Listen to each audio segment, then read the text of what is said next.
Bon, vous avez certaines valeurs. 1 mm de mercure, c'est 133,32 pascal. Alors, le manomètre.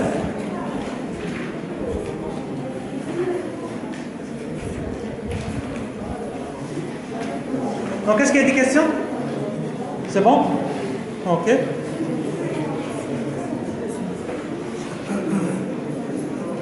Donc, le manomètre. Donc, on mesure la pression avec un manomètre. Donc, la pression, on la mesure avec un manomètre. Donc, ça, c'est un manomètre à mercure. Donc, il y a d'autres types de manomètres. Donc, on mesure la pression avec un manomètre. Donc, le 0 correspond à la pression atmosphérique.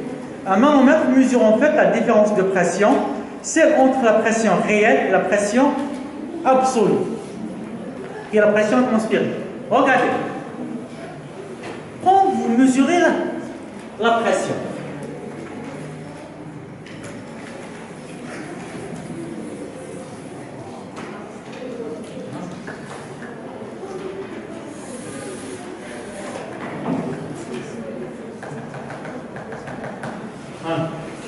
donc je mesure la pression à la surface de la Terre. Donc je mesure la pression dans l'espace. Dans l'espace, ça me donne 0. D'accord.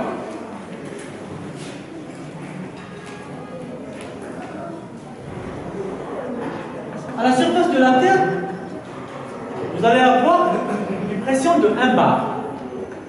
Ça, c'est 1 bar. Donc, réellement, ici, à la surface de la Terre, donc mon manomètre, je le règle à 0. Et c'est réellement, c'est quoi? C'est 1 bar.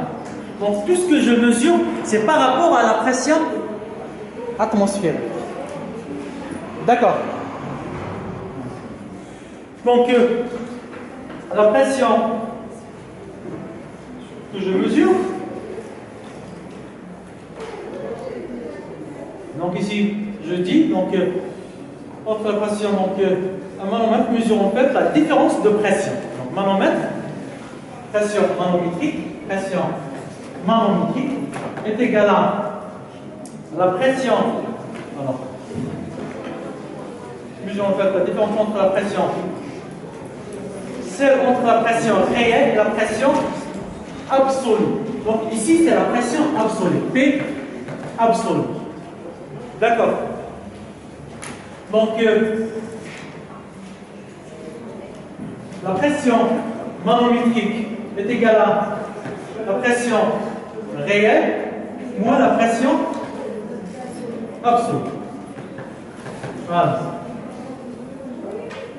Donc, tout ce que vous mesurez à la surface de la Terre, donc quand vous réglez votre manomètre, c'est par rapport à la pression atmosphérique. Ok. Bon, juste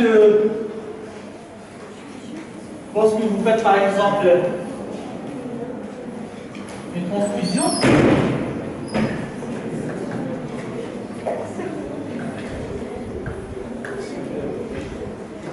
ça par exemple c'est la poche du sérum. Vous faites une perfusion par exemple d'un sérum à un patient. Vous avez ici la veine.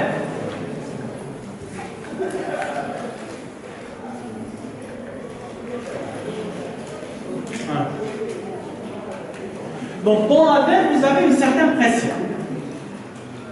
Donc, lorsque le sang s'écoule dans la veine, vous avez une certaine pression. Alors, pour que le sérum circule dans la veine, donc qu'est-ce qu'il faut? Non, il faut que la pression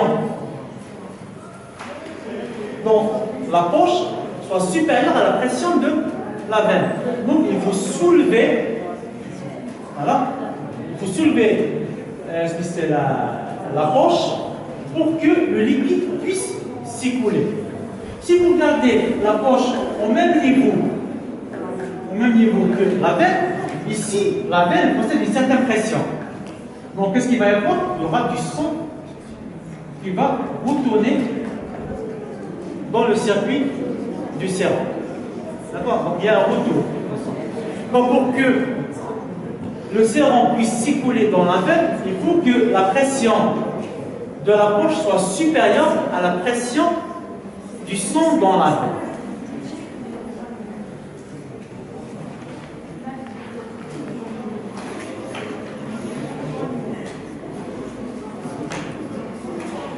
Donc, théorème de Pascal.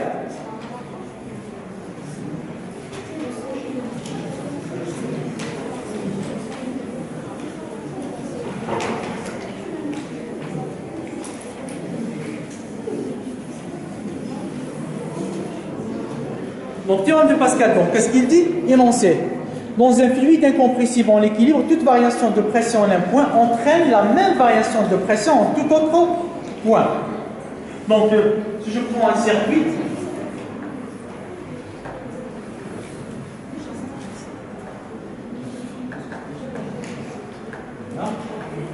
ça il possède une certaine surface S1, ça une certaine surface S2.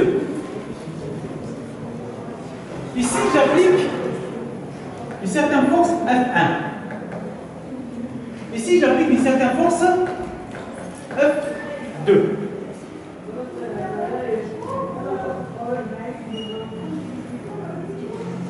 Alors, donc, le travail. Vous avez ici un liquide.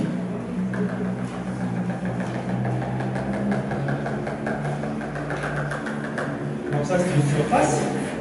Je peux dire ici, vous avez un piston. Donc le liquide ne peut pas s'échapper de là. Ça, vous avez un autre piston. Ok. Si j'applique un travail ici, W1, j'exerce une certaine force ici.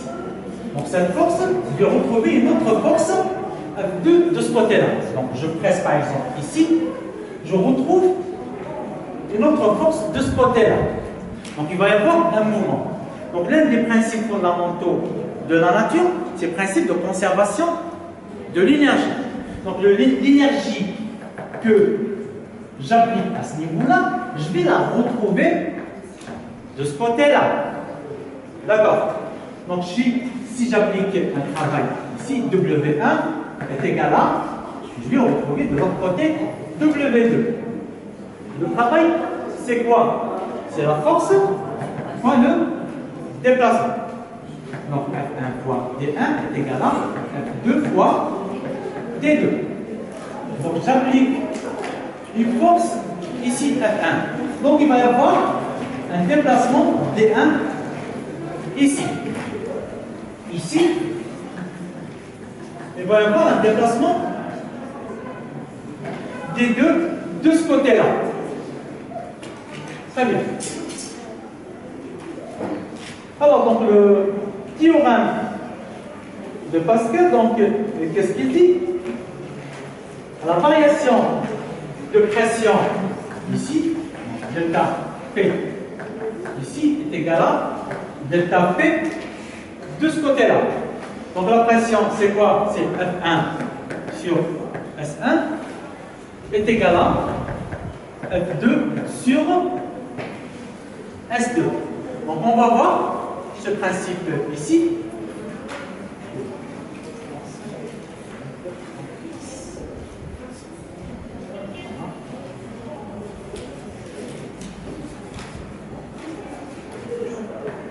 Regardez, je multiplie par S. Et je divise par S. 2, je multiplie par S et je divise par S. Enfin,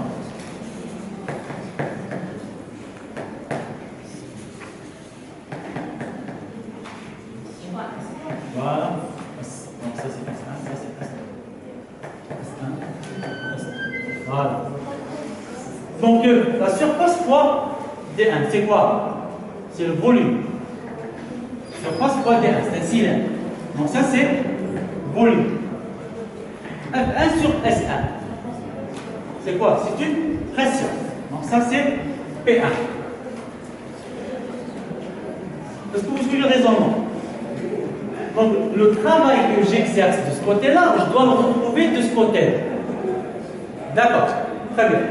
Le travail est égal à quoi? Égal à force fois le déplacement du fluide. Ok. Donc, F1 fois D1 de ce côté-là est égal à 2 fois D2 de l'autre côté. Ok. J'interviens la surface. Ça, c'est S1. F1 sur S1. Donc, je divise et je multiplie par la surface. Le premier terme. Et je divise et je multiplie par la surface. Deuxième côté. Donc, premier côté par S1, deuxième côté par S2.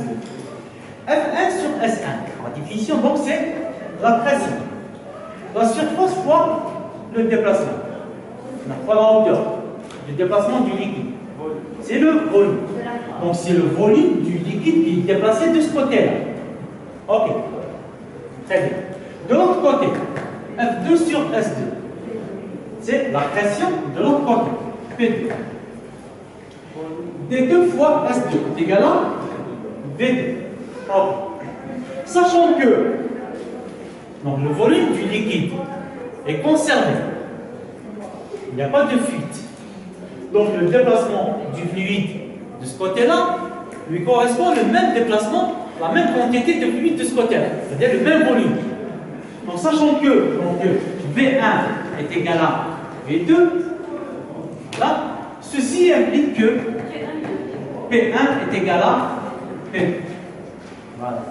Autrement dit, je peux dire que la variation de pression de ce côté-là est égale à, implique la variation de pression de ce côté-là lui correspond une variation de pression de l'autre côté. Donc ça, c'est le théorème de Pascal. Il a une application très très importante, le théorème de Pascal.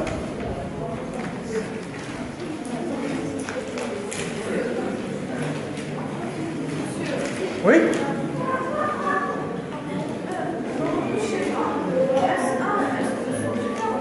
Pardon? Oui, c'est différent. Non, le volume c'est le même. Le volume n'est pas différent, le volume est le même. Regardez.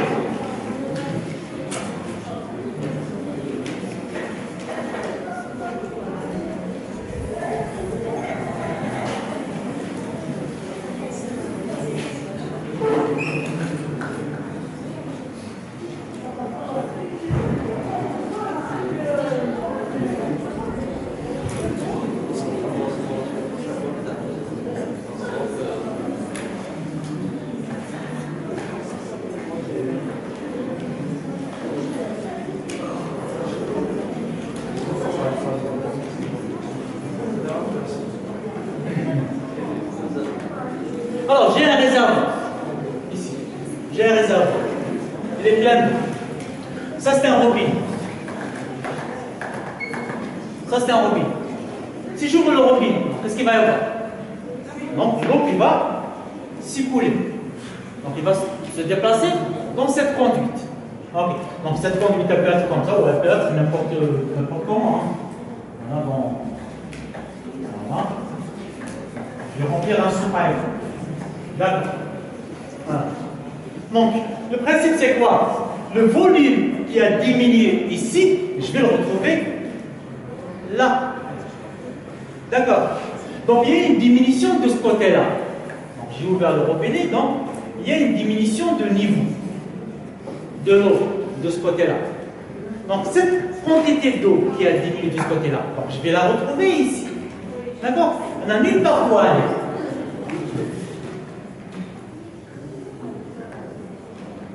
Donc, ce qui est descendu ici, donc ce qui est perdu ici, je vais le retrouver là. Donc ici, il y a une certaine diminution. Donc il va diminuer. Et là, il va augmenter. Et c'est la même quantité que je vais retrouver. C'est bon? Oui. Est-ce qu'il y a d'autres questions? C'est bon? Très bien. Donc, la variation de pression de ce côté-là, je vais la retrouver de ce côté-là. Alors, ce principe, donc, qu'est-ce qu'il dit? Donc, ces applications,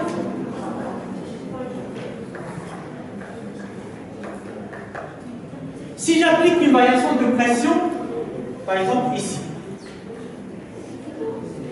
Si j'applique une variation de pression ici, de ce côté-là, c'est-à-dire j'aspire l'air qu'il y a là. Quand j'aspire l'air qu'il y a là, donc on essaie cette loi, PV est égal à nRT. D'accord. Donc je fais l'expérience à température constante. T constant. Donc ce terme-là est constant. Donc qu'est-ce que je trouve? PV est égal à I constante. Très bien. Si je crée une dépression de ce côté-là, donc qu'est-ce qu'il va y avoir? Donc cette partie-là, la pression dans cette partie va diminuer. Donc la pression de ce côté-là est plus faible que la pression de ce côté-là. Donc qu'est-ce qu'il va y avoir? Il va y avoir un rééquilibrage de la pression dans tout le récipient. Est-ce que vous comprenez ça? Est-ce que vous arrivez à suivre ça? Voilà. Donc, si je crée une surpression ici, le contraire, si je crée une surpression ici, donc P0, j'applique une surpression, donc P est égal à supérieur à P0. D'accord. Ici, initialement, il y avait P0. Donc, cette surpression va se retrouver dans tout le récipient, dans tout le volume. D'accord. Donc, l'une des applications de ce principe de Pascal, c'est le principe de ce phénomène de la respiration. Donc, je vous ai fait quelques schémas dans le polytropie. Je ne sais pas si vous avez bien saisi leur sens. On va faire l'expérience suivante. Je vais prendre un bocal.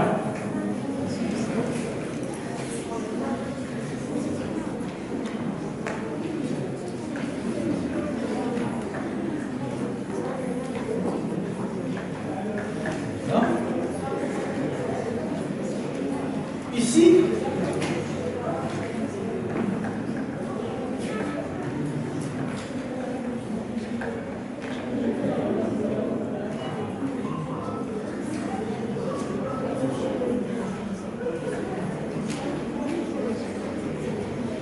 deux ballons. Donc ça c'est fermé. Alors, donc ça c'est du conduit qui va être scindé en deux, partagé en deux. Donc ça schématise un petit peu les poumons pour la respiration. Donc ce bocal, en bas, je vais mettre une membrane élastique. Une membrane élastique que je peux déplacer. Que je peux tirer, que je peux pousser à l'intérieur. D'accord. Ça, c'est deux petits ballons à l'intérieur. Ils ne sont pas gonflés. Donc, qu'est-ce qu'il va y avoir? Lorsque j'attire cette membrane vers le bas, donc qu'est-ce qu'il va y avoir? Maintenant, je vais augmenter le volume à l'intérieur. Le volume va augmenter. PV est égal à une constante. Si le volume augmente, le volume augmente, la pression à l'intérieur diminue. Lorsque la pression à l'intérieur diminue, donc qu'est-ce qui va se produire? Vous avez ici la pression atmosphérique à l'extérieur. Donc, si la pression à l'intérieur, P intérieur, diminue, donc qu'est-ce qu'il va y avoir? Le principe de Pascal, qu'est-ce qu'il dit? Donc, pour un système, donc la pression doit être équilibrée dans ce système. Donc, il y a une différence de pression entre l'extérieur et l'intérieur. Donc, qu'est-ce qu'il va y avoir? Il va y avoir de l'air qui va rentrer ici. Donc, ces ballons-là, qu'est-ce qu'ils vont faire? Ils vont se gonfler. De telle manière qu'ils compensent le volume perdu. Donc, ils compensent le volume perdu. De telle manière que la pression à l'intérieur sera égale à la pression à l'extérieur. Oui, la pression à l'intérieur est égale à la pression à l'extérieur. Oui. C'est 2 milieux carrément différents. 2 milieux différents. Je parle des branches par exemple. Voilà. Oui. Donc c'est l'air. L'extérieur, c'est l'air. À l'intérieur des branches, il y a de l'air. Mais avant, la pression dans la bouteille et dans les branches. Elle est à la pression atmosphérique. C'est exactement la même. Oui, à la pression atmosphérique. Donc si on change la pression au niveau de la bouteille, je ne comprends pas comment ça influence celle au niveau du conduit. D'accord, très bien. Merci pour la question. On va faire une expérience. On prend une seringue. On va prendre une seringue. Vous connaissez une seringue? Voilà. Une seringue, c'est quoi? C'est un tube, c'est un cylindre qui possède un piston. Donc il y a un piston. C'est ça. Voilà.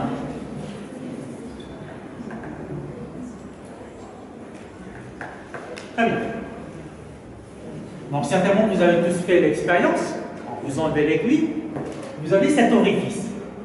Vous fermez cet orifice avec votre doigt. Vous essayez de tirer le piston.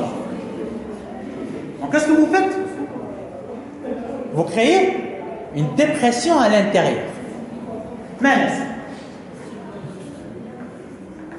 Donc ça va devenir comme ça.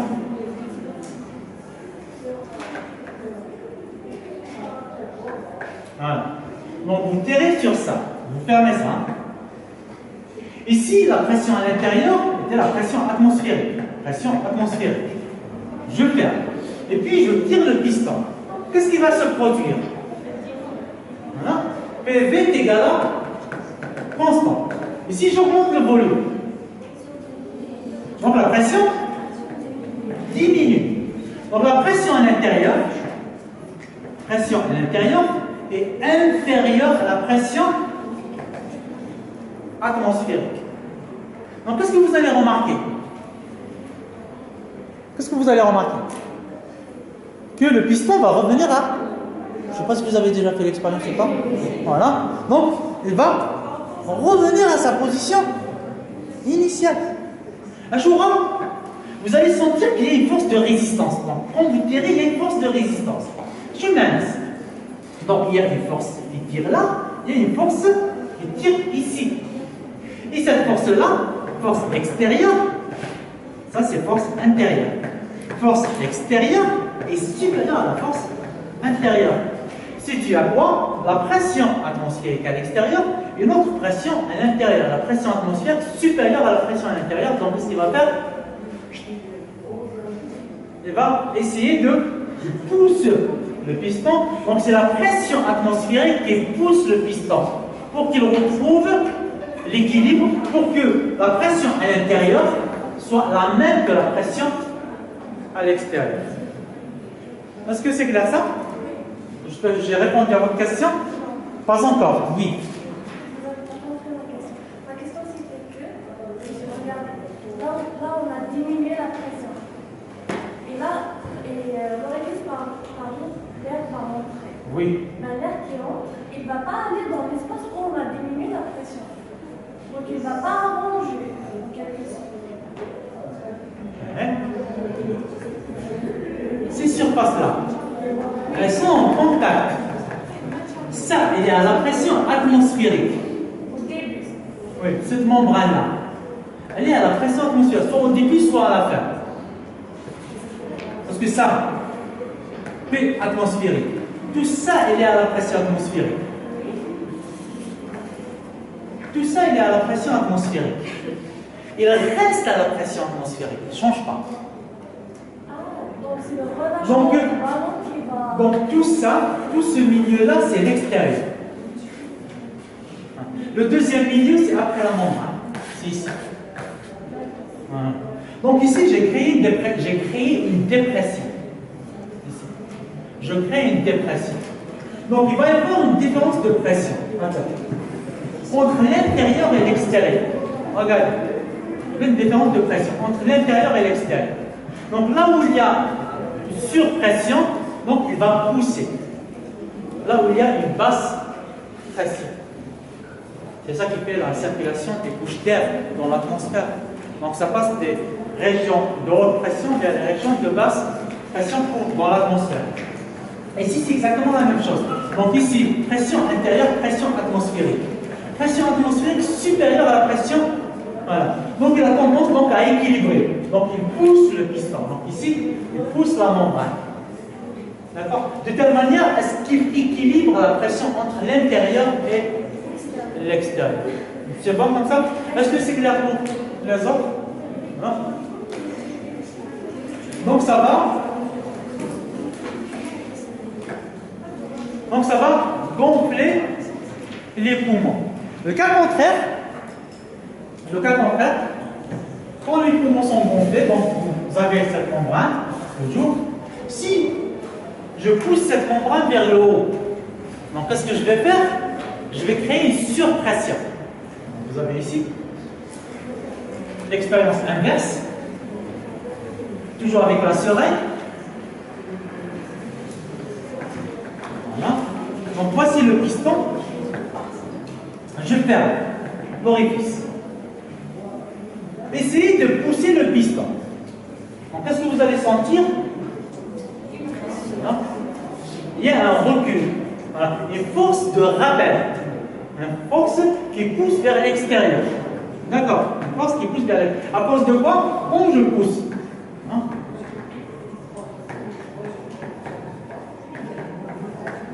Donc ici, la pression à l'intérieur sera comment? Est supérieure. La pression intérieure est supérieure à la pression atmosphérique à l'extérieur. C'est ça la pression atmosphérique. Elle est là. D'accord. Donc qu'est-ce qu'il va y avoir? Il va y avoir une force. Donc, la pression va pousser de telle manière à ce qu'il retrouve la même pression, pression atmosphérique, pression intérieure seront les mêmes. D'accord. Donc il va pousser. Donc ici c'est la même chose. Donc je pousse maintenant. Donc qu'est-ce qu'il va y avoir? Le volume va diminuer. Donc la pression intérieure va augmenter. Lorsque la pression va augmenter, donc la pression intérieure par rapport à la pression atmosphérique, elle est supérieure. Donc qu'est-ce qu'elle fait? Elle pousse. Donc elle pousse sur les poches, sur ces membranes. D'accord? De telle manière à ce qu'elle expulse l'air qui est à l'intérieur. Donc l'air qui est à l'intérieur va être expulsé à l'extérieur. Alors cette membrane, c'est quoi? C'est le diaphragme. C'est le diaphragme. Donc c'est la membrane qui existe entre l'abdomen et le thorax. D'accord? Donc c'est cette membrane-là qui fait qu'elle descend ou elle monte, elle crée une dépression. Donc l'air rentre et elle crée une surpression, l'air sort, expire. D'accord? Donc c'est l'un des mécanismes d'équilibrage de la pression. Très bien. Elle est quelle heure?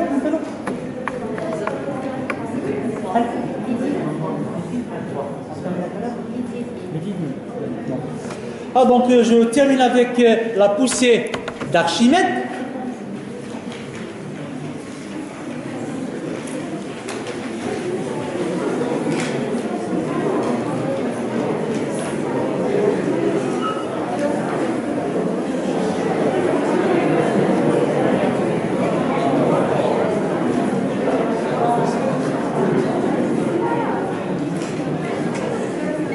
Alors la poussée d'Archimède, qu'est-ce qu'elle dit?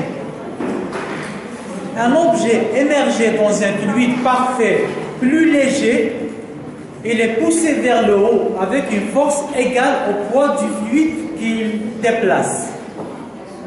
Donc vous avez tous vu, on le voit tous, du métal à la surface du liquide, des bateaux à la surface de la mer.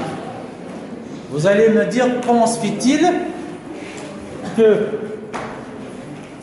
de tonnes, des dizaines de milliers de tonnes de fer, de métal, sont maintenues à la surface de l'eau.